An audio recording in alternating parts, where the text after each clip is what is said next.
As a young man who aspires to be a husband, a father, and a leader in his community, my interests were and still are geared towards understanding people, where they came from, and what they have endured to be what they are now.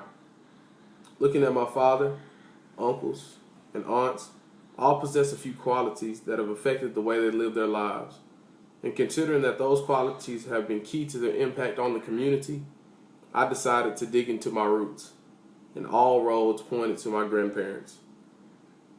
Though my grandfather remained active in the lives of his children for some time, my grandparents' divorce would eliminate him as the main source of strength for the Goodman family. Who would step up to hold down the family would be my grandmother, a Fayette, Alabama native, Llewellyn Goodman. As a woman of faith and a firm believer in love overcoming all, she insisted that her family put God first in every endeavor. Every Sunday, she demanded that they be at church if they wanted to participate in any activities during the upcoming week. This being just one of many examples of her leadership, you can identify her passion for prioritizing. As a family, you can recognize the love between the siblings during their greetings for one another, often containing nicknames and other thoughtful gestures that tell of love pastimes together. These greetings are rooted in the way that they dealt with one another in the home at younger ages. According to my grandmother, during difficult times, they were willing to sit down and talk, even if they didn't agree. During times of success, they were sure to share the glory with others, never leaving room for becoming cocky. Socially, they spent a lot of time together, helping the others deal with the struggles of life day by day, year by year. As a mother, Llewellyn would spend time getting to know their friends in order to be seen as an involved part of their lives. As the social interaction within a home often is a reflection of emotional intensity, you can tell that these children were trained to be mature in their dealings with one another, attending to one another in love, as it says in Ephesians 4:32. Physically, the household was often funneled into eating healthy as my grandfather wanted his children to have a balanced meal. Even after he was away from the home, they continued to eat that way, as they saw the benefits both in how they felt and in their ability to perform activities. Though she wasn't active in structured exercise, she often received a ton of muscular involvement in cleaning a house full of 6 children, and at one time, a husband as well. The boys played sports, so they were always active and engaged in structured exercises.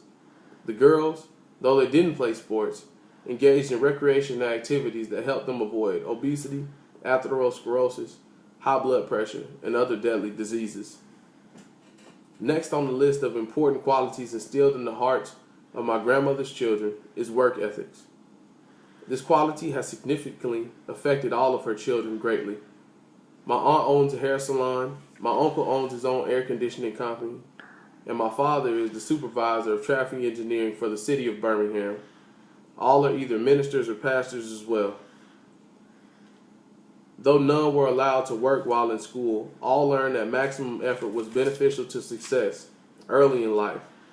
Maximum effort wasn't given to any other part of life unless the first portion of their mental, emotional, and physical ability was given to God first. As they all understand the importance of exploiting Him as the true Lord of their lives. As Matthew 6:33 says, "But seek first the kingdom of God and His righteousness, and all of these things will be added unto you." Luke 9:23-24 says, "And He said to all, If anyone will come after me, let him deny himself and take up his cross daily. For whoever would save his life will lose it, but whoever loses his life for my sake will save it." Self-denial, sacrifice, and grace given through an undying love for others, in this case, her family, is what made things capable of doing in the household. Who would really take on the task, as a single mother, of caring for every aspect of 6 children? Sounds impossible, but through her faith and a belief that love overcame all, she was able to house 6 children with limited space. She made the younger children sleep in bunk beds while the 2 elder children in each sex slept in regular beds. The kitchen, though a very small space, was used for delivering love in the form of delicious meals. The bedrooms were opportunity for conversations to turn into encouragement for one another in their belief in God, as well as in continuing to reaching towards their goals. This was a family, and love was a structure that held it together. Thank you.